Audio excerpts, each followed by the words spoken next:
Sextou com Kardec. Estamos aqui, eu estou aqui sozinha, que o Juan sumiu. Cadê Juan? Volta, Juan! Não, eu tinha dado um probleminha aqui, mas já resolvi já. Os problemas, como é que fala? As surpresas do ao vivo. Estamos aqui ao vivo. No ao vivo tem dessas, né? Isso, estamos aqui no ao Acontece. vivo hoje para Brasil, Portugal e tem mais gente pelo mundo aí assistindo hoje o Ixi, nosso Sextou com Kardec. tá Nosso ficando internacional já. internacional, a gente já estamos alcançando um público mundial. Daqui a pouco a gente vai se Vixe. candidatar a presidente. Aí vai ser bom. Se Deus Então quiser. vamos lá. Hoje nós temos o Nelson Tavares, que vai conversar conosco sobre EQM. O que é EQM? São as experiências quase morte, né? Que algumas pessoas passam e conseguem relatar com bastante detalhe É isso aí. pra gente discutir hoje. Ah, maravilha. Muito bom. É um assunto bem interessante, né? Porque a gente escuta. É aquela coisa que a gente gosta de falar, né? A gente gosta das experiências do dia a dia, que as pessoas Sim, tragam para nós, né, ideias de temas com experiências do dia a dia. E muitas vezes, muitas pessoas vivenciam, né? É durante uma cirurgia, é durante um atendimento, não sei, né? A pessoa passou mal, a pessoa foi atropelada, depois eu vou contar, tem uma história a respeito, para contar a respeito disso. Então, isso é bem bacana, isso é válido porque as pessoas não conseguem explicar, né? Então tem alguma ciência, já tem uma ciência, já tem pessoas que estudam a respeito, então aí a gente vai trocar essa ideia, tá bom? com certeza. Sim, com certeza. E quem se interessar pelo tema, tem muitos vídeos no YouTube de pessoas que relatam essas experiências. E assim, é fascinante a forma como elas relatam, a consciência que elas tiveram durante o acontecimento, as lembranças, os detalhes. É fenomenal, assim. Então, É quem isso aí. quiser conhecer, é bem, bem bacana. E você não quer falar hoje do nosso Do senhor, Sebinha? Sebinha é bola. Vamos lá. fala do seu. Então, no final como sempre, né, no final da transmissão a gente vai fazer o sorteio de um livro aí. Então a gente pede pro pessoal que quiser participar, que comentem, tanto no Facebook quanto no Instagram, no YouTube, façam comentários, perguntas que o nosso convidado vai ter o maior prazer em responder com todos vocês. E a gente no final da live então vai estar selecionando os comentários e a pessoa sorteada vai ganhar um livro do nosso sebo online, o Sebo Mundo dos Livros. E a pessoa que, se for sorteada, pode ir lá na nossa página no Instagram e escolher um livro, né, que ela mais se interessar. Tem livros de espiritismo, de ciência, ficção, super-herói, romance, enfim.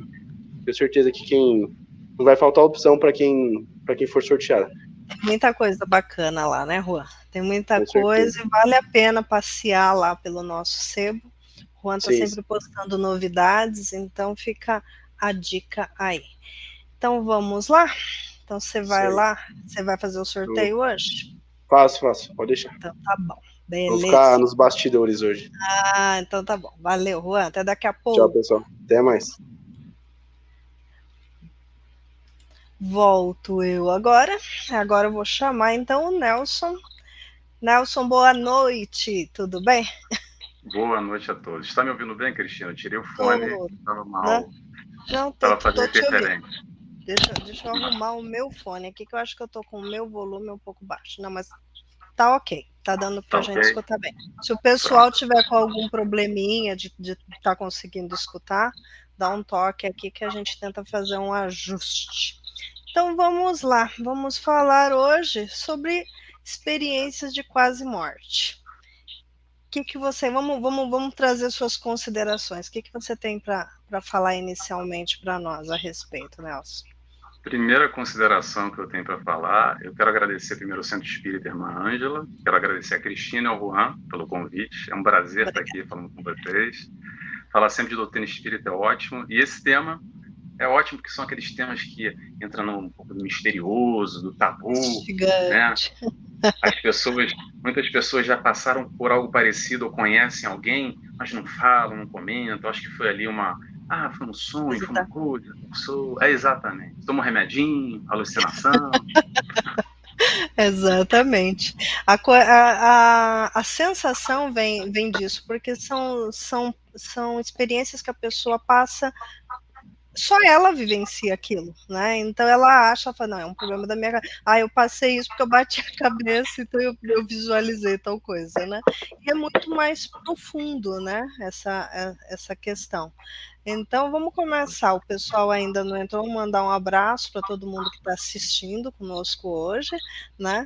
Tem os nossos amigos o Eros, a Marcinha, tem Maria Helena que está acompanhando aqui, tem o pessoal do Facebook também. Então, um grande abraço para quem estiver nos acompanhando. Então vamos lá, tem uma primeira pergunta para te falar, vamos conversar sobre ela, né? O que vem a ser a EQM? Porque ela é identificada como experiência de EQM, né? Pesquisar na internet é essa sigla. E o que seria a experiência do quase-morte? Experiência do quase-morte, como o nome já diz, né? Uma experiência, um registro de uma experiência quase-morte. Não é de morte, é aquela coisa, bateu na trave, quase lá, né? Chegou próximo, teve uma experiência e no retorno ali você traz, você não, a pessoa traz ali algumas lembranças, algumas recordações. Normalmente, esse processo ocorre como? Em acidentes, no leito de morte, na mesa operatória. E é o tal chamado emancipação da alma. Várias nomenclaturas distinguem um pouco. Quando a gente pesquisa EQM, põe lá no Google e cai lá no Wikipedia, tem ali uma grande descrição de vários tipos de nomes, como ocorre esse processo. Nós aqui da doutrina espírita sabemos que existe essa emancipação da alma, sempre mantendo o cordão de prata, né? Mantendo essa ligação ao tal registro, e na volta o sujeito descreve, consegue comprovar aquilo que ele vivenciou no plano espiritual. É quando o sujeito vislumbra o plano espiritual e retoma o estado de consciência com a lembrança. Resumindo, ele foi lá, viu, voltou e se lembrou. Reteve, né, essa lembrança, né? Porque o espírita, como você falou, continua ligado pelo cordão de prata ao corpo, por isso que não é efetiva a questão da morte, né? Aí muitos falam do túnel, né? Viu um túnel, né? Venha para a luz, né? Alguém falando, venha para a luz, né? Então, são várias essas questões, né? Esses medos, ou essa muitos vão falar que é alucinação, mas é uma experiência real vivida por aquela pessoa em off, digamos assim, né? Exatamente. Não, é interessante que você falou, Cristina, que muitas pessoas têm medo, né? Porque o medo é do desconhecido. Quando a gente desconhece alguma coisa, tem um medo. Aquela história do quarto escuro. A gente entra no quarto escuro, quando ele está escuro, eu não sei ali se eu vou chutar alguma coisa, vou pisar. Quando acende a luz, muda totalmente a perspectiva. Por mais que o quarto esteja desorganizado e sujo, a gente sabe mais ou menos caminhar pela direita, pela esquerda e dar a volta. E esse fenômeno é muito parecido com o que ocorre conosco todos os dias, quando a gente dorme.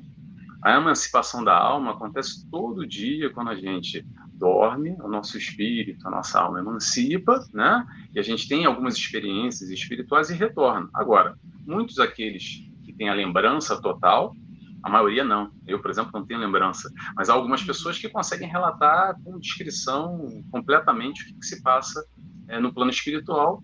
Então, voltando, consegue dar aquela impressão. E é interessante também, mesmo para quem não tem impressão nenhuma, há um fenômeno parecido um pouco, que as pessoas costumam descrever muito, que é o seguinte: é quando a pessoa acorda por um susto ou num súbito, por exemplo, toca o alarme, pronto, tocou o alarme. Aí a pessoa acorda, ela sente que ela está no corpo, mas ela não consegue se mexer ainda. Sim, sim. Já ouviu essa história já de alguém? Já tive esse tipo de experiência. Exatamente. Tem algumas pessoas que têm essas experiências recorrentes, até tem um tipo de agonia, algum sentimento que dá aquela agonia, tipo, peraí, eu tô no tem corpo, alguém também pode fala-se ser. Muito isso, né? Exatamente.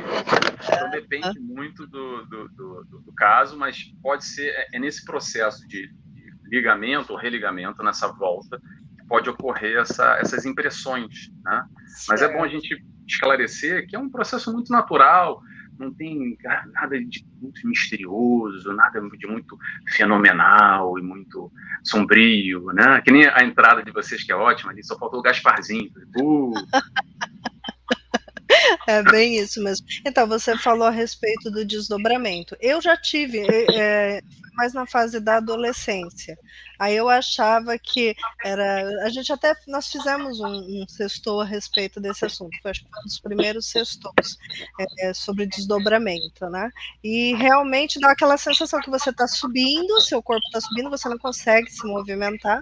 Então é uma coisa que fica meio assustadora. Eu falava assim que eu me lembrava daquele filme O Exorcista, que a menina vai subindo, assim, né? Eu falava, ai meu Deus, né? Okay.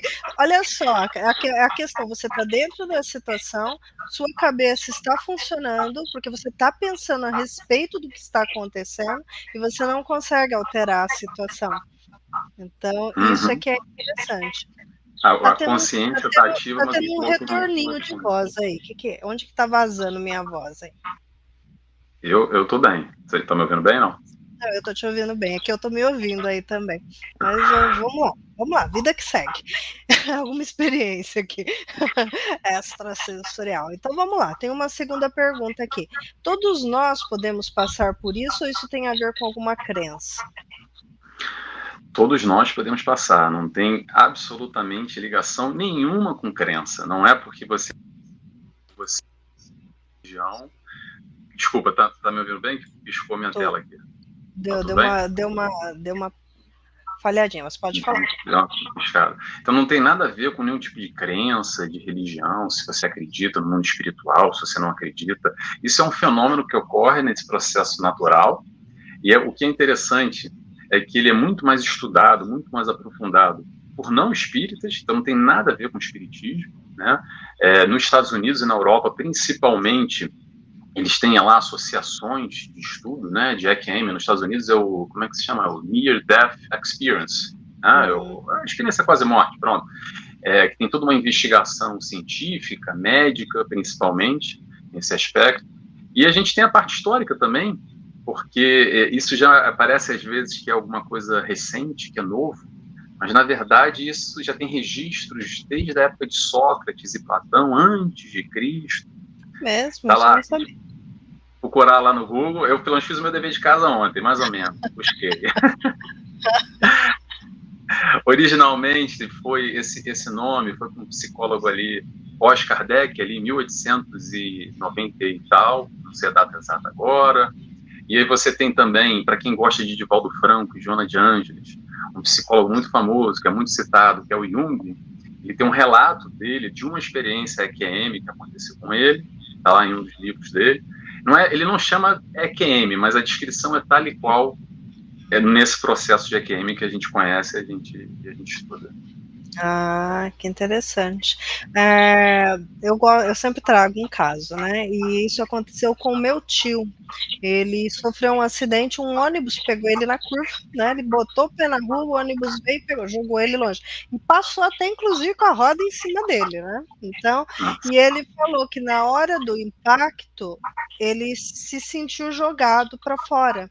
Mas aí, quando ele voltou meio assim, ele viu que ele foi atraído para o corpo, né? Então, ele viu que tinha várias pessoas em volta olhando para ele e ele se viu no chão nesse momento. Diz que quando ele se viu, que ele se reconheceu, aí ele apagou, aí não viu mais nada. Então eu sempre trago da infância essa lembrança dele contando dessa experiência, né? Então isso reflete muito acho que ilustra muito bem essa experiência do quase morte, né? Quer dizer, não está morto, mas está fora do corpo e está consciente. Isso é que é bem interessante, né? E consegue se visualizar, é perfeito. É perfeito não, quer dizer, eu nunca tive uma experiência assim, mas a descrição bate com a grande maioria, algum padrão, né, de registros, e esse caso do seu tio exatamente é um clássico, quase dizendo. É um clássico, né? É verdade. Eu pesquisei algumas coisas e fala muito da pessoa na hora que ela está numa mesa de cirurgia, sob o efeito da anestesia, né? Então ela sente, ela saindo, ela vê os médicos falando, operando. Uhum. Então, você falou agora, desculpa interromper, tem um pesquisador britânico, que eu não vou lembrar o nome dele agora, que nesse processo investigativo da EQM, o que ele fez? Ele colocou prateleiras lá em cima no centro cirúrgico, tá? Então, botou prateleiras lá em cima e colocou bilhetinhos escritos, de forma que ninguém conseguiria ver, somente se aquele paciente tivesse um registro de EQM e pudesse estar lá em cima, enfim, no plano espiritual, conseguisse enxergar, porque essa era uma descrição padrão desde a época. Isso parece piada, mas é verdade. Tem registros de um médico, eu também não vou saber o nome agora, mas pronto, tá lá. Quem quiser, põe lá EQM, tem bastante conteúdo, quanto mais lá fora, né? Fora do Brasil, há pesquisas aqui no Brasil também há pesquisadores muito sérios, mas há muito mais pesquisa, muito mais documentários, tem na Netflix também, se não me engano no Amazon Prime, não lembro exatamente, mas se fala muito sobre isso, é muito discutida essa questão. É interessante que aqui no Brasil a gente... as pessoas, em geral, elas têm uma visão mais mística a respeito desse fato. E, na verdade, é científico e é uma coisa muito recorrente, né? Exatamente. Então, aí as pessoas ficam com medo, né?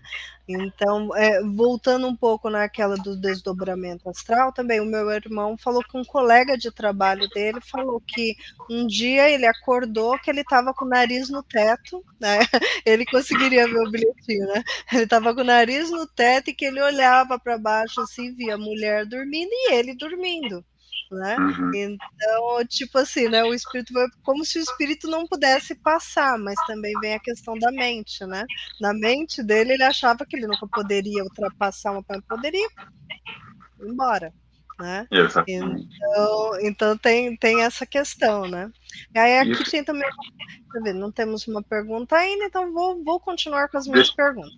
Deixa eu fazer um comentário rapidinho que você falou, que foi interessante. Sim. Que você falou, Cristiano. A questão da ciência, né? Como é que a ciência aborda? Normalmente a ciência desassocia o cérebro da mente, consciência, né? Então, o que acontece? Eles acreditam, vamos colocar assim, a ciência, mas nessa área médica e área investigativa. Eles não consideram o espírito. Bom, então, essa questão da projeção da consciência, como é que fica nessa história, né? Porque o que eles acreditam? No momento de, por exemplo, um ato cirúrgico, está lá o sujeito dopado, né? Em coma ou respirando por aparelhos, etc. e tal. Para a ciência, naquele momento, o sujeito está literalmente com a consciência inativa ou apagado. Então, para o prisma da ciência, não há consciência naquele momento, porque o cérebro está inativo. Ponto. E aí começa a tal pergunta. Então, como é que se explica quando o camarada volta, depois do ato cirúrgico, etc., se recupera mais cedo ou mais tarde, e aí ele começa a descrever as conversas entre os médicos. Muitas vezes, a pessoa consegue descrever, mesmo fora daquele espaço, no próprio hospital, às vezes está lá a enfermeira conversando com segurança, e a pessoa consegue descrever os pormenores de questões que ocorreram naquele instante, né? E que a ciência muitas das vezes coloca esse estágio como alucinação. Só que a alucinação não pode ocorrer num estágio de consciência inativa. Eu me fiz entender o que mais ou menos o prisma da ciência. Bem lógico isso, né? Pronto, porque, como você falou, não tem nada de místico. Eles tentam ser sempre muito pautados, né? Mas é claro que há muitas questões que não têm resposta. Porque não consegue encontrar a partir do momento que você tem um prisma limitado, e pronto. Claro que há cientistas que já têm há uma grande discussão no meio científico, eu não sou cientista, mas eu sei que há uma discussão no meio científico desse processo de consciência está atrelado ao cérebro ou não. A grande maioria parte do prisma que sim, pela célula, pelo organismo físico, o cérebro que produz a mente e a consciência. Mas pronto, apesar que parte, né, de acordo com as coisas que eu leio, que eu busco entender, o cérebro ele é a parte material, mas o que faz toda essa informação girar dentro do cérebro é o subconsciente, que é um patrimônio do espírito, ele não é um patrimônio da matéria. Né? Eu acho engraçado, algumas vezes eu já vi no Fantástico, sei lá, algum documentário que fala assim, quando a pessoa teve uma experiência extrasensorial, tal parte do cérebro acendeu. Eles mostram, às vezes, né, os gráficos, assim. Aí eu falo, gente, mas a pessoa não teve a experiência porque aquela parte do cérebro se movimentou. É o inverso, aquela parte do cérebro se movimentou porque o espírito está manifestando a experiência, né? Uhum. A interpretação é contrária, né? Muda o Então, prisma, porque quando você busca a partir de um prisma, você fica sempre limitado àquele tipo de interpretação, e aí você tenta responder tudo sob aquela ótica, né? Não penso eu. Não, mas é bem isso mesmo. Então vamos lá, vamos fazer mais uma pergunta para você aqui, ó. As EQMs podem provar a existência do espírito e da vida após a morte física? Provar. Repete a minha pergunta, por favor. Assim, a EQM pode provar a existência do espírito e a vida após a morte física? Sim, sim e não. Porque, vamos lá, cientificamente, você não tem essa comprovação. Ponto. Okay? Há pesquisas, exatamente essas tais associações científicas, que buscam, a partir desse fenômeno, encontrar respostas e ainda há tais grandes interrogações no fundo. Ponto. Agora, para nós espíritas, isso nada mais é do que uma comprovação de algo muito natural, como a gente comentou no início da pouco, o processo do sono, que nós no desdobramento, a emancipação da alma, e a gente sai do corpo sempre e volta. E claro que é num processo diferenciado que está vinculado a um grande trauma, a um momento de morte, a um momento mais sensível. Mas comprovar é sim e não, digamos assim. Sim. Né? Não, entendeu?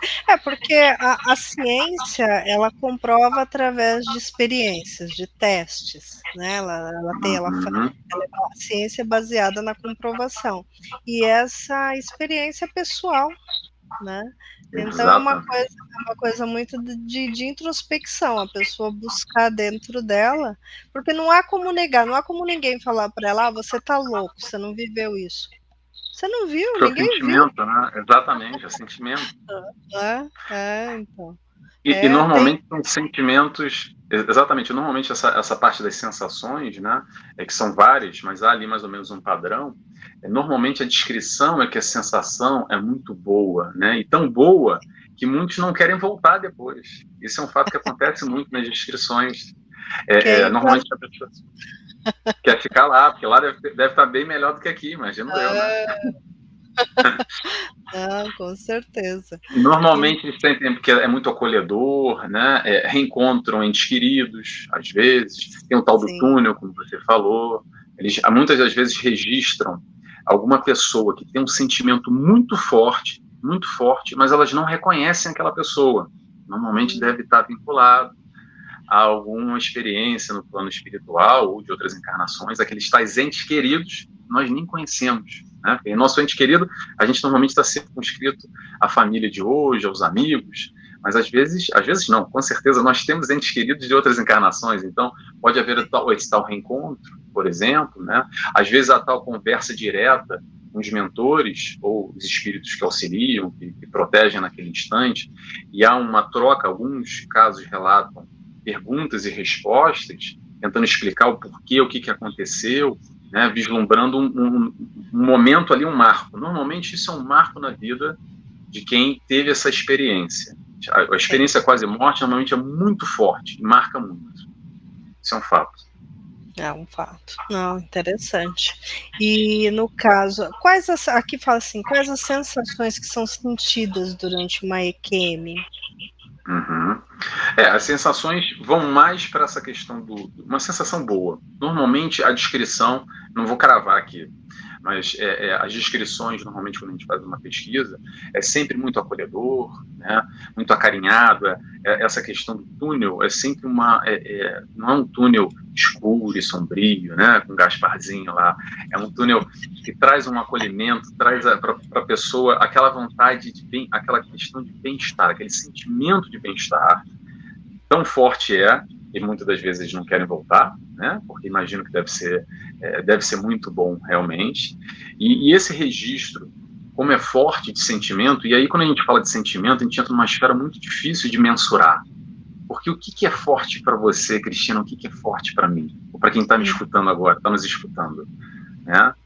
Mas todas elas há um sentimento muito forte atrelado, e aí vem ali diversas conjecturas que a gente pode aqui estipular, e por que tem um sentimento tão forte assim. Eu acredito porque é necessário de haver um tal choque naquele instante, naquele momento, para aquele sujeito que foi ali quase que pescado na pinça, e dá-lhe um chacoalhão e vamos lá.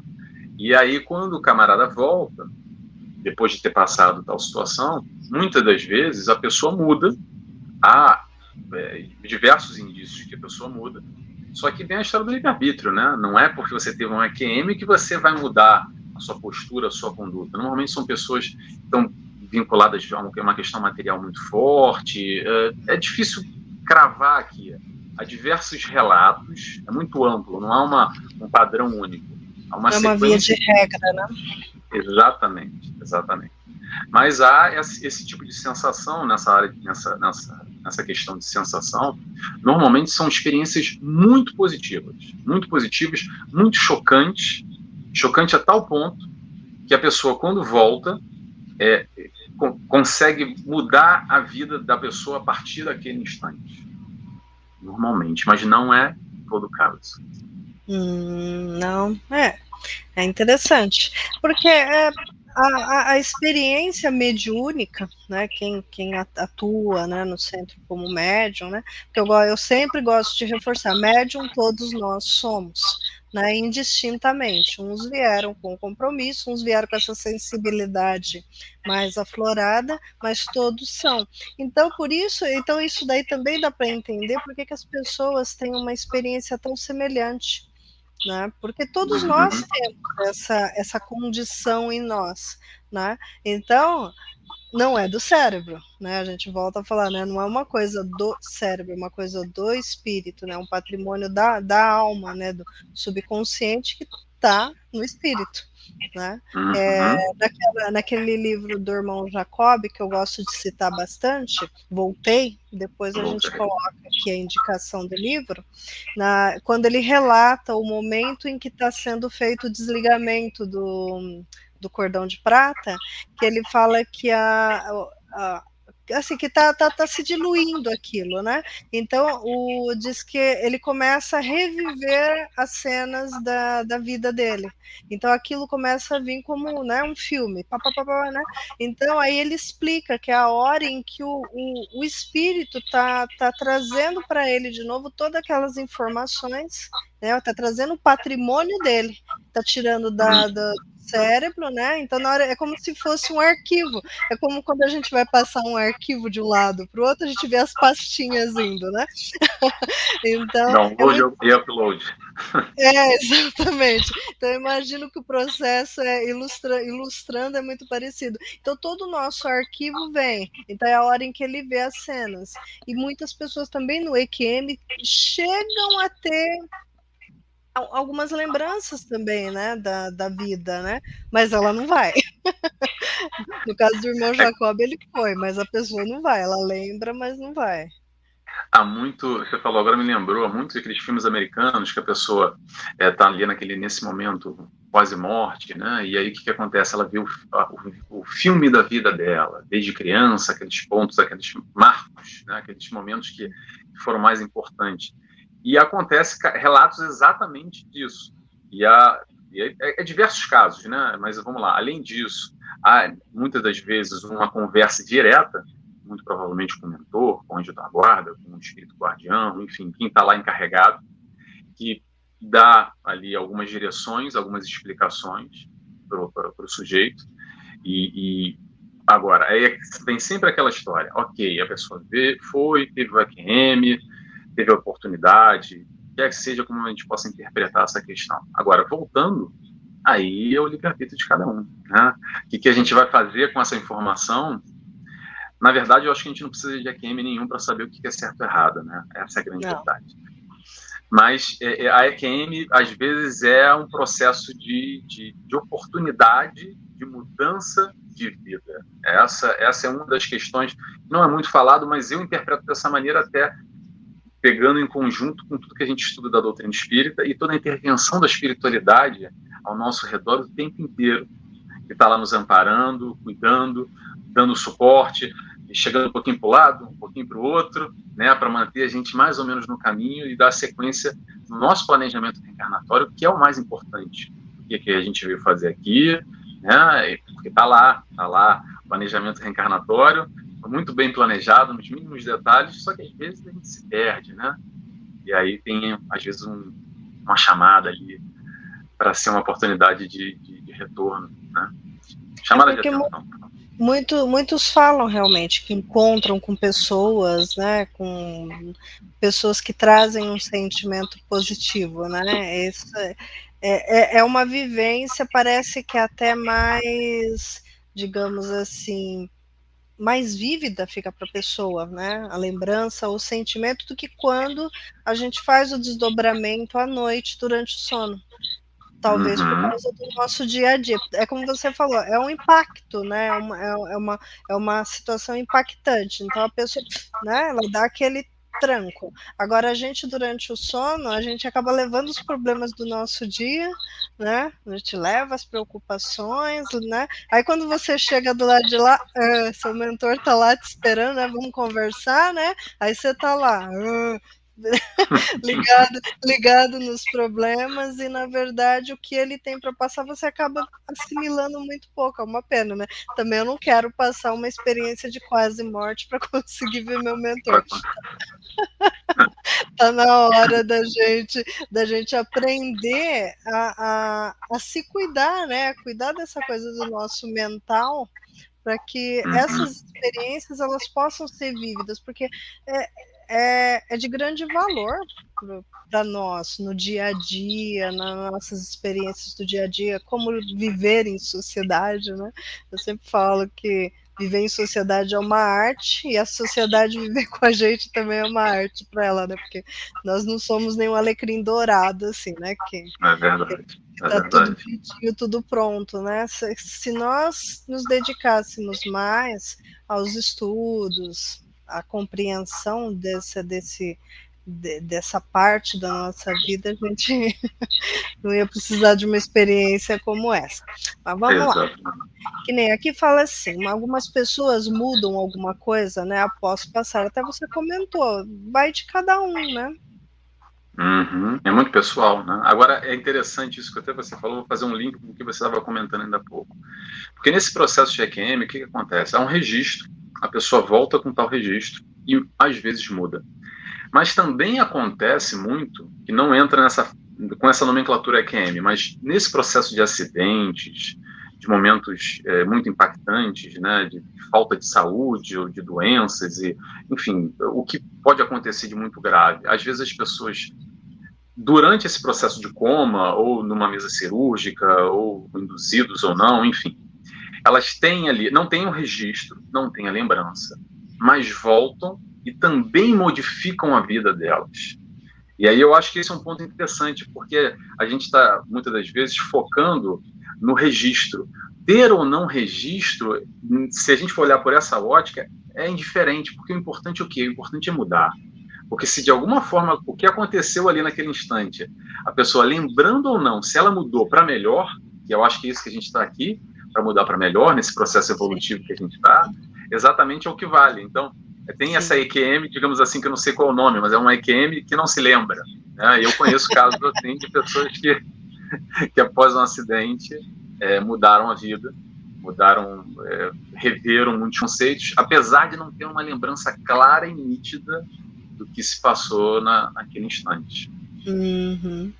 Porque tem que servir para algo. Nada que acontece nessa vida, né, das experiências nossas, tudo nos leva a reflexões. Quer dizer, tem um propósito. Se nós nos damos a oportunidade, né, de ver abrir um pouco isso, ver um pouco além, tudo é experiência. Então imagina, né, vivenciar uma experiência como essa, né? Então, e às vezes que nem as pessoas gostam de escutar, né, histórias. Eu adoro contar, né, as histórias, que nem essas experiências que eu tive de desdobramento quando eu era adolescente. Aconteceu num momento que, infelizmente, eu não tinha conhecimento a respeito, né? Então, quando depois, anos depois, eu fui descobrir, eu acho que eu já tinha bloqueado o processo, porque eu tinha medo, eu não sabia do que se tratava, né? Então eu tinha medo, eu dei uma bloqueada. Só que isso eu sei que continuou acontecendo naturalmente, o desdobramento astral vai continuar acontecendo, e aí eu trago muito vagas lembranças ou sensações, né? Mas aí também, é como eu falei, vem muito com a carga do dia a dia, das preocupações, das suas coisas em geral. E essa daí, eu acho que por ser pela força com que acontece, né, em função de acidente, de medicação durante uma cirurgia e tudo mais, a pessoa está em outro, ela não está preocupada, né, com as contas. Desconecta, né? Ela está desconectada. Então ela consegue, a sensação que dá é que ela consegue ter uma experiência mais pura, né, dentro dessa vivência, né? Então é onde ela vê coisas bonitas, muitos relatos. É como você falou, tem muito filme americano, mas é engraçado, os americanos eles são bem assim, como é que eu posso limitado. dizer? É essa palavra, não? Não, o brasileiro ele é mais romântico, porque eu acho que ele gosta muito dessa coisa de romance espírita, tem mais ou menos esse perfil. O americano ele é seco, é assim, pá, né, Okay. né? Eles explicam, né, isso, esses fenômenos, né, de uma forma bem direta, talvez seja essa a definição. Então tem muitos filmes que trazem pessoas vivenciando essas situações, mas aí a gente fala, é filme, isso, né? Até que aconteça, né? Até que aconteça com você, aí você fala, mas eu já vi isso no filme. Então tem essa situação. Aqui fala assim, né? As pessoas podem estar conscientes do que acontece, né? E guardar memória, sim, né? Por todas essas experiências relatadas. Nos mínimos detalhes, 100%. Há casos e casos, não dá para cravar, mas há casos que a pessoa, nos mínimos detalhes, aqueles detalhes, como eu disse, o médico está com uma moeda no bolso, lá, assim, detalhes, um anel. Isso é, não só isso, o médico no momento, mas os encontros no plano espiritual, há casos, relatos de que a pessoa vai para uma outra cidade, vamos colocar assim, entre aspas, que consegue descrever a tal cidade, nunca teve lá, com perfeição. Então, há diversos relatos, mas a lembrança, sim, lembrança nos mínimos detalhes, porque é uma questão também atemporal, tá? Às vezes o sujeito fica ali 5 dias, 2 dias, 1 dia, não interessa, mas a carga que ele traz de experiência lá vai muito além disso. Porque, como já está do corpo, tem uma outra percepção nessa perspectiva de tempo que a gente vive, né? De dias e horas, e a gente consegue viver tudo que a gente estuda na doutrina espírita, né? Sim, a compreensão do funcionamento da nossa mente dentro desse contexto espírito é muito importante, né? Porque é a mente que conduz o nosso dia a dia aqui na matéria, mas o espírito está lá junto, quer dizer, é o espírito atuando, né, através do corpo. Então, buscar o entendimento por esse lado acho que é bem legal também, né? Também, com certeza. É porque o que é interessante nessa questão da QM, eu acho, tá? É o meu achismo, é porque depende muito, é um fato, ponto. Okay. Agora tem lá o cientista que está buscando aquela informação. Tem muita gente que gosta mais do fenômeno porque é uma coisa mais divina, mais mística, e porque aí começa a misturar a questão de morte com céu, com inferno, com umbral, com o nosso lar, com purgatório, e já faz uma salada de frutas, etc. e tal. Mas eu prefiro, aí é uma opinião minha, eu prefiro olhar exatamente nessa questão. Tem que haver um propósito, não é sorte ou azar que o sujeito passa, não qualquer um passaria, tem que ter um propósito. E aí quando a gente vê todo esse aparato da espiritualidade, né, e normalmente essas questões de que a pessoa muda, então eu me apego nesse ponto da EQM. Acho que a EQM é uma grande oportunidade para a mudança. seria bom se as pessoas não precisassem da EQM, mas, de novo, eu não sou estudioso, não sou dono da verdade, eu estou tentando compilar aqui com um pouco de informações que a gente dá da doutrina espírita, né? Legal.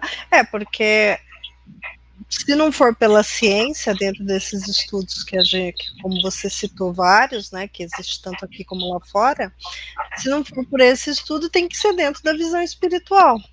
Né? Exatamente. Abre um leque enorme de interpretação, né? Sim, e nós que somos estudiosos da doutrina, se a gente está buscando, né, nem aqui assestou com Kardec, quer dizer, talvez, né, dentro da literatura de Kardec não tenha, não me recordo de ter citações desse tipo de EQM, também não. Acho que agora não, acho que também nem era o tempo, né, não sei, de falar disso, né? Porém, é fato, existe, mas já que nós temos a compreensão do processo, quer dizer, a gente não pode enxergar por uma forma mística, a pessoa foi iluminada. Não, é particular, né, do espírito dela, né, essa questão. Então, exatamente. Aí temos uma pergunta, vamos lá. Kardec nos avisando aqui que nós temos uma pergunta. Onde que está a pergunta? Vamos lá. O nosso amigo Eros está perguntando: a EQM não é uma resposta psicológica para situações de perigo? Psicológica para situações de perigo? Olha, eu vou me arriscar a responder. Quando a gente fala sobre psicológico, você está vislumbrando a questão da psique, né, que está limitado à personalidade. Limitado à personalidade está limitado a esse corpo, porque, vamos lá, vamos fazer uma breve explanação aqui. Então, eu, espírito, encarno como Nelson e assumo essa personalidade, homem, brasileiro, nasci no Rio de Janeiro, o meio onde é que eu vivo, o pai, a mãe, tudo isso que me circunda. Ponto. Dali é formada a minha personalidade e eu tenho ali a minha psique, que é trabalhada a partir daquele registro. Bom, é um registro Nelson. Porém, há outros registros de outras encarnações, né? Porque eu já fui Maria, já fui Antônio, já fui José, e cada vivência a gente tem como se fosse um bloco, né? Um download ali, um file, né? Como é que você fala? Um documento, né? Uma pasta. Uma pastinha. Então, uma pastinha. Avaliando numa perspectiva de perigo, eu acredito que não, porque é muito mais uma experiência realmente de saída do corpo, ok? De sair do corpo, vislumbrar o plano espiritual e retornar depois com essas tais lembranças. Comparando de novo ao que a gente falou no início, muitos de nós conseguimos lembrar da saída do corpo nesse momento que a gente está no sono e todas as noites. A maioria de nós não lembra, mas é mais ou menos isso. Eu acho que foge um pouco da questão psicológica do indivíduo com a sua personalidade. Ficou mais confuso, não? Não, eu tô acompanhando. Bom, eu consegui entender. Vamos ver se o pessoal conseguiu entender. Quer fazer mais alguma pergunta aqui, né? Eu estava aqui com um material, né, que falava assim, né? Aqui, na verdade, são as perguntas que a gente tem aqui. Mas realmente muitos estudos estão dentro desse segmento psiquiatra, né, psicológico, psiquiatria, né? Eu acho que vem dentro disso, né? Que eu acho que talvez fosse a dúvida do Eros, né? Mas faz parte da nossa mente, né?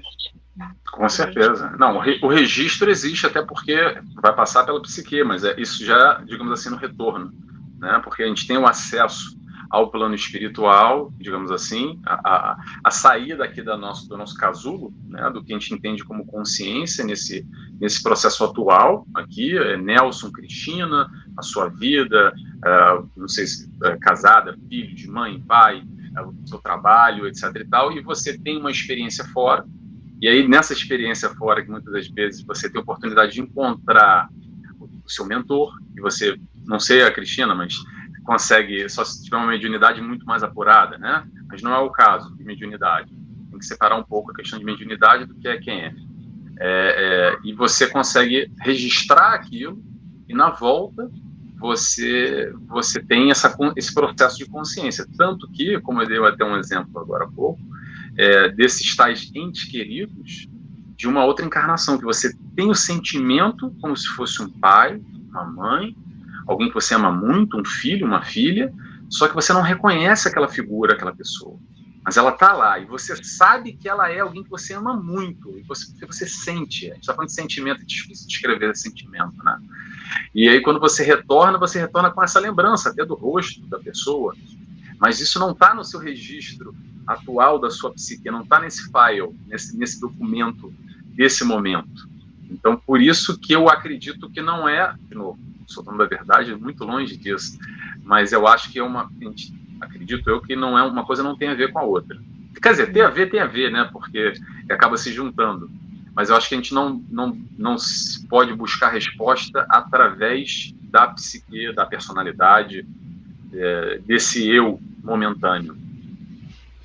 Porque, como você falou anteriormente, tem essas experiências dentro do hospital, em que a pessoa relata as coisas que ela viu exatamente durante, né? Então, aí eu fico assim, tudo isso, na verdade, tem a identificação de EQM, mas tudo é desdobramento, né? Só aonde a consciência da pessoa a leva é que talvez crie essa classificação, como a gente falou. Eu vi, né? Eu vi fulano, eu vi o túnel, eu vi, sei lá, eu estava num lugar muito bonito, né? Conversando com alguém. Então, talvez isso, porque as experiências dentro de um hospital é um desdobramento, porque a pessoa está consciente daquele momento em que o corpo dela está vivenciando e ela está ali, né? Ela está com duas, né? Aliás, ela não está com duas consciências, está errada essa minha afirmação, ela está com uma consciência só, ela está se vendo, né? E vendo todo o universo, então realmente não pode estar dentro dessa questão simplesmente psicológica. Né? Não, é interessante isso. Antes do Kardec, eu vi que ele está pulando aí na tela. Calma, Kardec, segura as pontas, calma. Calma, Kardec. Mas é interessante também, eu não sei se há um estudo em relação a isso, tá, Cristina? Mas você está falando aqui, está me fazendo pensar. Existe o registro da pessoa da EQM que se vê fora do corpo, como você contou do seu tio, né, no início, e só visualiza aquele momento, aquela fotografia e volta, e existe o processo de EQM, que é um encontro no plano espiritual. E aí você tem ali os registros queridos, etc., que eu não sei se há estudos que diferenciam essas duas vertentes, mas eu acho que nós, enquanto espíritas, poderíamos também fazer uma análise mais profunda em relação a isso. Para a gente falar assim, não, é tudo muito simples, é experiência. Mas é engraçado, tem realmente essas diferenças aí, digamos assim, essas matizes, né? São graus diferentes de experiência EQM ou desdobramento. São diferentes, são iguais, porém são diferentes. Né, o resultado final. Então vamos lá, deixa eu jogar aqui. Temos uma pergunta da Milena Pacheco. Boa noite, Milena. Geralmente há uma mudança para o melhor, a pessoa evolui. E quando o indivíduo volta, pior. Meu pai, já li relatos sobre isso, né? Aí aquela história, eu me arrisco a dizer, é a história do livre-arbítrio, né? É quando a gente tem ali... se a gente for analisar por essa vertente, tá? Então, vamos lá. A gente tem... Vou criar aqui uma analogia aqui. Então, a gente tem ali o caminho. Sai daqui, tem que ir até lá. Mas, como a gente é meio errado na vida, né? Faz umas coisinhas de besteirinha de vez em quando, a gente vai para uma direção para cá, ou para o lado e tal. Aí tá meio perdido, pegou outro caminho aí. E aí, me parece que a espiritualidade vem lá e nos recolhe, dá uma pause, até pega o controle, aperta pause, aí nos puxa e dá um papo, né? Chama para uma conversa, um bate-papo. Você congela. Exatamente. Aí coloca de volta, e aí é aquela história. O livre-arbítrio está aí, você pode fazer o que você quiser, porque não há determinismo. Né? Ou vamos fazer uma outra brincadeira aqui.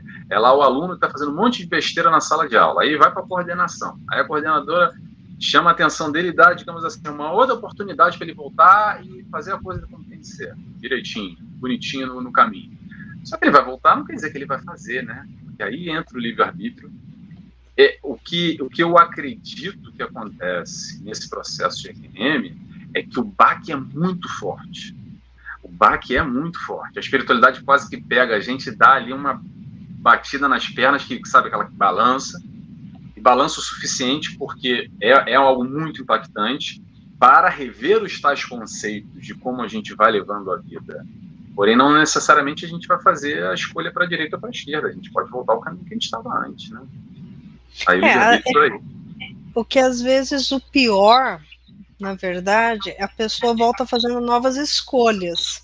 Então, dependendo para quem está perto, já não está batendo mais os planos, as escolhas. Então, quer dizer, a pessoa realmente houve uma mudança de consciência. O pior é relativo, né? Também. A não ser que ela volte. A não ser que ela volte matando todo mundo, né? Não tenho conhecimento disso. Porém, né, eu já jogo lá para cima, né? Eu já dou uma exagerada. Mas, a não ser que ela volte com um instinto, né, assassino, às vezes a mudança que ela vem realmente foi uma coisa que está colocando ela num novo eixo, ou está levando ela a novas experiências. E às vezes nem quem está em volta não consegue assimilar isso porque não presenciou o que ele presenciou, né? Então fica a dica também. Às vezes o pior é relativo. Daí tem caso, tem que analisar, né? Aí é aquele momento que assim, ó, e o fulano ficou maluco. Teve um acidente, voltou, ó, Lelé da curva, voltou diferente, uns papos meio esquisitos, falando umas coisas meio assim. Mudou totalmente, ele era assim, assado, agora ele tá fazendo outras coisas. Não, isso aí fez mal para ele, ele bateu com a cabeça e isso aqui é um problema. Mas na verdade, às vezes ele tá tendo a oportunidade exatamente como a Cristiana disse agora, de mudar e retornar ou escolher um caminho que seja mais proveitoso, né? Que tem ali um processo de consciência mais ou menor. Eu conheço uma pessoa, um senhor, hoje em dia eu nem sei mais se ele está encarnado aqui no Centro Espírita aqui no Rio de Janeiro, que ele teve um processo desse numa mesa cirúrgica que foi um processo de moratória, literalmente. Ele teve uma opção de escolha, você quer ir embora ou você quer voltar para ajudar um pouquinho? E ele decidiu segurar, voltar, mas ele mudou totalmente, e ele já tinha uma idade naquela altura, ele voltou muito trabalhador, para fazer o bem, com o propósito de mudar a vida dele, porque, pronto, mas de novo, é uma coisa muito individual, né? São questões e questões, não dá para a gente botar tudo no mesmo saco e classificar EQM como é bom, é ruim, é mais ou menos, deveria fazer isso ou aquilo, né? É muito subjetivo e entra muito nessa questão do sentimento. O que a pessoa viveu? Eu não sei, né? A gente não tem um sentimentômetro para dizer se a pessoa sente mais ou sente menos, né? O que nos toca, cada um é cada um. Sim, não, é bem isso mesmo. Temos mais uma pergunta aqui, que é da Leila. Fala assim: todas as vezes que dormimos, nosso espírito emancipa do corpo, ou seja, temos a oportunidade de ir para outros planos, adquirir aprendizado e conhecimento. Essa emancipação seria EQM? Não. Não, porque não. O próprio nome já diz, é uma experiência quase morte, é nesse período da morte, do desligamento, que há esse registro. O registro que as pessoas têm, mais ou menos, né, no período do sono, não tem nada a ver vinculado, não tem relação nenhuma com a morte. É um processo natural que acontece. Há pessoas que lembram mais e há pessoas que lembram menos. Não sei se eu respondi bem. Eu acho que mas também é como a gente tinha comentado até agora, né? São experiências semelhantes. Porém, o EQM ele acontece através de um choque, né? Que a pessoa algo que leva ela a um extremo. Então, aí acontece a experiência, né? O do sono, na verdade, muitos talvez não lembrem, mas todo dia acontece, né? Só que vai depender, como uma professora nossa falava, vai depender das suas afinidades. Para onde você vai durante o sono, o que você vai fazer, Vai depender das suas afinidades. Então, as experiências que você vai vivenciar vão ser proporcionais. Isso no sono, né? Agora, a EQM, eu acho que é isso, é do choque. Eu sempre me lembro do meu tio, foi dar pancada, né? Ele foi jogado e voltou. Mas é interessante. Agora começa a vir a lembrança de muitos filmes. A gente já tem muito filme a respeito desse assunto. Que retrata disso, com certeza. É interessante. Porque... Fala, desculpa. Não, te interrompi. Não, eu falei assim, a gente fica, às vezes, fala assim, não, é só um filme, né? Mas os caras são muito certeiros na maneira como eles expõem, então não é à toa, tem um conhecimento ali por trás do que está retratando, né? Com certeza. Não, se a gente for buscar aí os primeiros relatos, na época de Sócrates e Platão, que está lá 400 e tal, né, anos antes de Cristo, então, assim, há muito registro histórico que já demonstra casos tão semelhantes de descrições, tal e qual hoje, 2000 e tantos anos depois. Então, você tem registros, ou Jung, por exemplo, como eu disse ainda há pouco, Jung foi em 1940, alguma coisa, que ele faz um relato da experiência dele vivida, exatamente nesse desligamento do corpo, ou quando essa nomenclatura veio do próprio francês, que foi um pouco depois de Kardec, em 1890, qualquer coisa.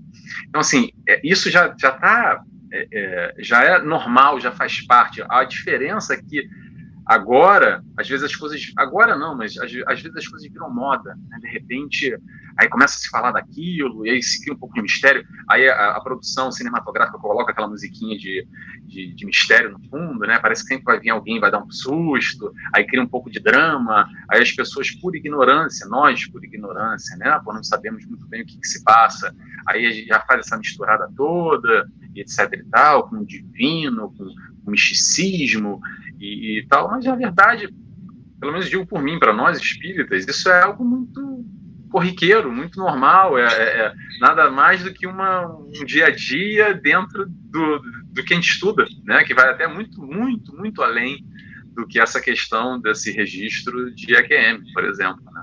E ainda a gente não estuda tudo, né? A gente não sabe tudo, mas eu não sei, particularmente é interessante como é fácil compreender, né? Dentro do que a gente fala, dentro do que a gente lê, do que a gente vivencia, aí de repente você fala, é uma experiência espiritual, mas não é todo mundo que vê, né? Que consegue, Mas olha, Cristina, eu gosto disso, sabia? Eu vou te dizer por quê.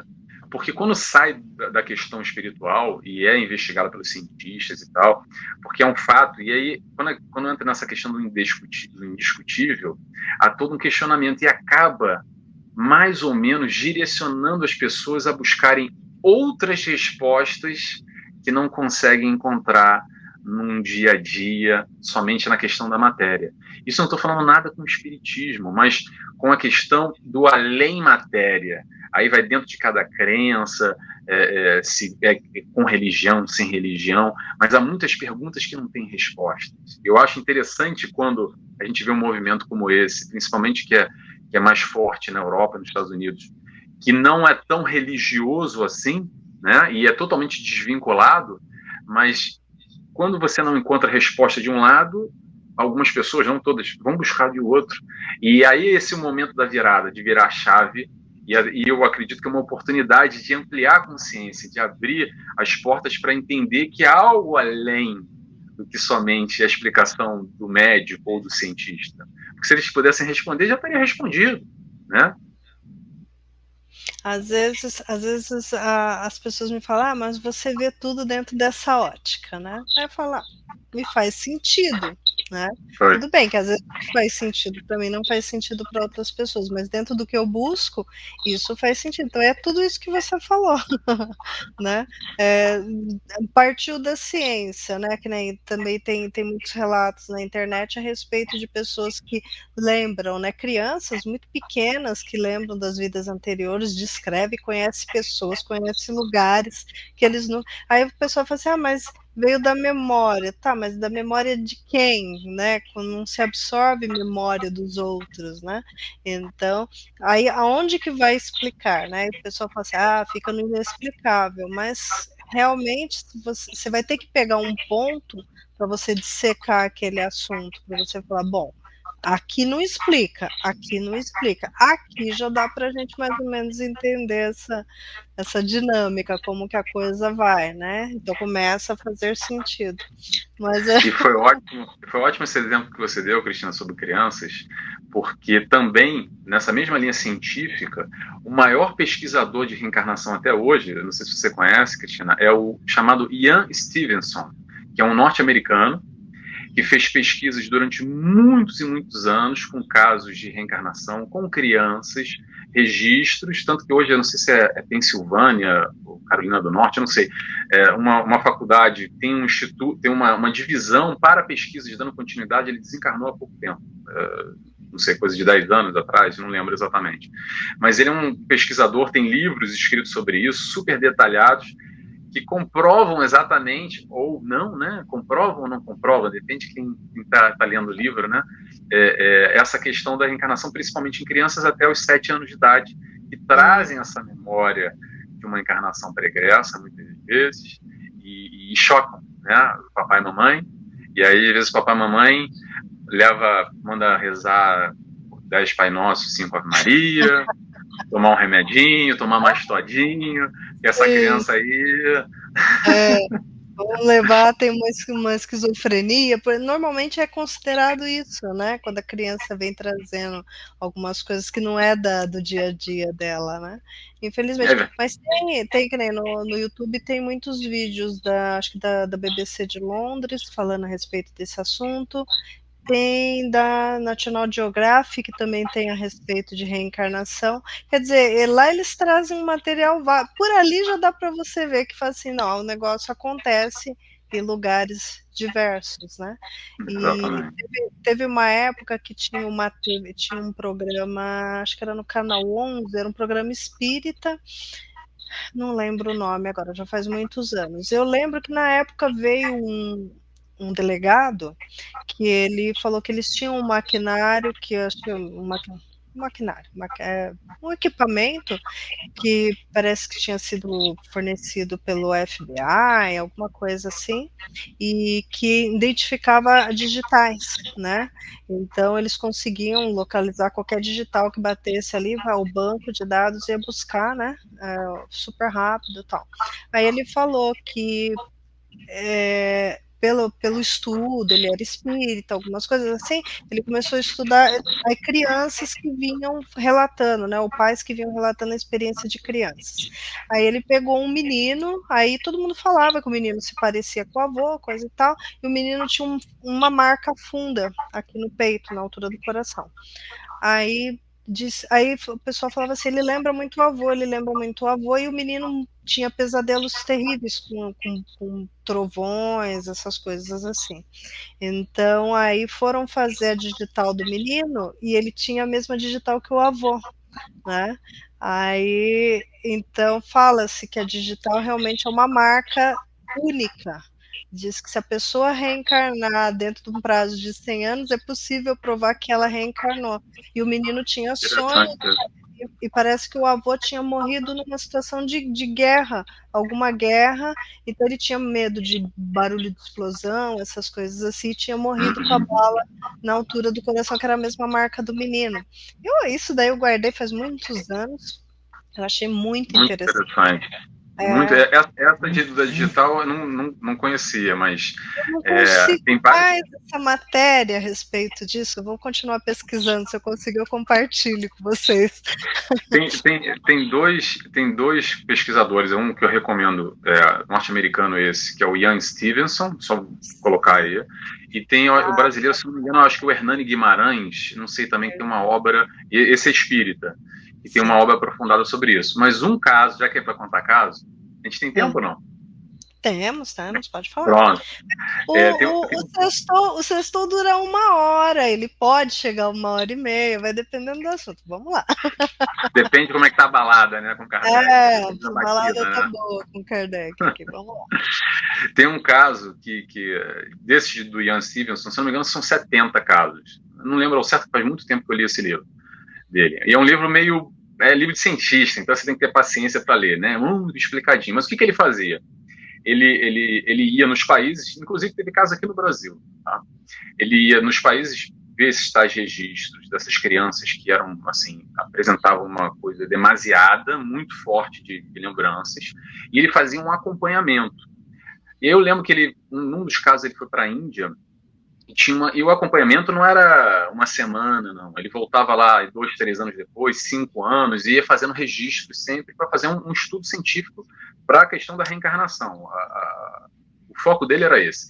E eu lembro que num caso de uma criança na Índia, era de tal maneira a lembrança que era assim, não, porque, vou dar um exemplo, lá era de Mumbai e era lá em Calcutá, que era outra encarnação, né, do outro lado lá da Índia.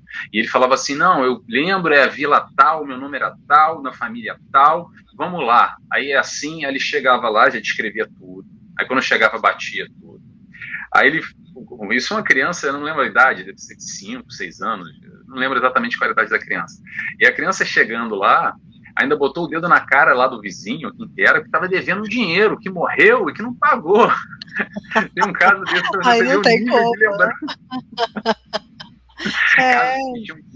Tinha jóia enterrado, não sei aonde, iam lá e desenterravam e estava lá. Mas, assim, muito detalhado, impressionante. Então, assim, hoje em dia, com a internet, você consegue muita informação, né? Então, tem muitas pesquisas, tem muita coisa registrada, né? Então, vale a pena. E buscar também a respeito do EQM, né? Como eu falei, né? A gente prefere não passar pela experiência, né? Que a gente sabe que ela não é fácil, né? Geralmente vem dessa situação de choque, né? Como nós já falamos, mas é interessante entender e buscar também a respeito do desdobramento, né, do espírito, porque também é uma coisa recorrente, né? Para desmistificar, né, como você falou, tirar esse medo que às vezes a gente vive pelo desconhecido, né? E quando a gente acompanha, nem que a gente não tenha todas as respostas, mas quando a gente consegue observar um padrão, ver que é super normal, é super natural, aí quebra o tabu quando a gente conversa com alguém, percebe que não é só comigo, também tem com o vizinho, né? Faz parte. Olha, eu ouvi falar, a tia do fulano também aconteceu algo parecido, e a gente percebe que é algo muito mais natural. O que acontece é que, como a gente não estuda, né, e está aí a internet como uma grande oportunidade da gente ter acesso a isso e quebrar tabus, desmistificar todos esses medos e essas crenças e confusões que ficam aí na nossa cabeça durante tanto tempo, né? E aí, como a gente gosta de falar bastante, fica a dica da reforma íntima, né? Que quanto mais você se melhorar como pessoa, você estudar, você tiver bons sentimentos, né? Manifestar bons sentimentos, bons atos. Quando você se desdobrar, você vai estar indo para ficar junto com um pessoal bacana, né? Que vai te orientar, que vai te esclarecer, né? Agora, se a pessoa cultua outros tipos de sentimentos, né? Raiva, inveja, desordem e tantas outras coisas, é para essa natureza de companhias que durante um desdobramento ela vai se encontrar. Apesar que às vezes ela gosta, né? Então, como fala, a gente vai para onde nós nos afinamos, né? Então, aí com o tempo, se ela consegue melhorar esse interior, ela vai conseguir lembrar das coisas bacanas. Tudo questão de vibração, né? De acordo com a nossa vibração no dia a dia, que demonstra onde, em desdobramento durante a noite, a gente vai estar visitando. Se a gente está vibrando num padrão X, a gente vai para o lugar X. Se é o Y, a gente vai para o lugar Y. Né? É o que a gente consome no nosso dia a dia. Oi? Desculpa, não ouvi. Eu falo assim, não reclama, né? Porque não reclama, exatamente. É a escolha tua, né? Então, tá tudo bem, tá tudo certo. Ninguém vai falar tá certo ou tá errado, tá tudo certo. É uma escolha tua. Né? Cada um no seu quadrado. Cada um no seu quadrado. Nelson, foi muito bom o bate-papo. Aí bom, também com prazer. Eu tô aguardando o Juan voltar aqui, mas parece que o computador dele teve uma experiência de quase morte. Ele não vai voltar, gente, para fazer o sorteio, mas o nome de vocês está anotado. Então, eu tô devendo colocar o vencedor quem foi sorteado a semana passada. Então, eu vou conversar com o Juan. A gente vai colocar tudo nas redes sociais, quem foram os sorteados de cada dia que ficou faltando aqui. Aí depois, se você puder me passar as indicações, aí eu coloco lá nas redes sociais para o pessoal desses autores, né, dos mais antigos, que você falou que você pesquisou algumas coisas interessantes, passa para nós. Passo tudo, pode deixar, passo tudo. Então, tá bom. Então, obrigada, muito obrigada pela tua presença. Você vai estar em março, né, conosco para fazer uma palestra. Fica a dica aí, em março a gente vai estar anunciando, Nelson, para uma segunda ou quinta-feira, né? Não me recordo agora, mas eu acho que é segunda, não lembro, acho que é segunda. Né? Então, aí fica a dica para o pessoal vir acompanhar também. E te acompanhar nas redes sociais também, que você também tem muito material, tem no YouTube também as suas palestras, né? Eu estou fazendo um estudo do livro Renovando Atitudes, de Hamed, psicografado pelo Espírito Hamed, psicografado pelo Francisco do Espírito Santo Neto, que o próprio nome já é sugestivo com o que a gente falou agora, renovando atitudes, né? Então é todo um trabalho de autoconhecimento para renovar as atitudes. Vai um pouco na linha de Joana de Ângeles, para quem gosta, só que mais fácil. A literatura de Hamed, para quem não conhece, é algo mais fácil, e eu tento ali falar um pouco das minhas impressões, mas é mais compartilhar um pouco o aprendizado, o estudo com todo mundo. Todos bem-vindos. Busca lá Nelson Tavares, aí a mesma foto, sem o óculos escuros aí da montagem. Ó, o cozinho do Kardec aqui. Essa aí. Então tá bom. Então foi um prazer te receber. Seja bem-vinda, família Irmã Ângela. E em breve nós estaremos aí na palestra. Tá bom? Obrigado. Um abraço. Boa noite. Final de semana a todos. Para você também, para sua família. E sexta-feira que vem, vamos sextar com Kardec de novo. Até!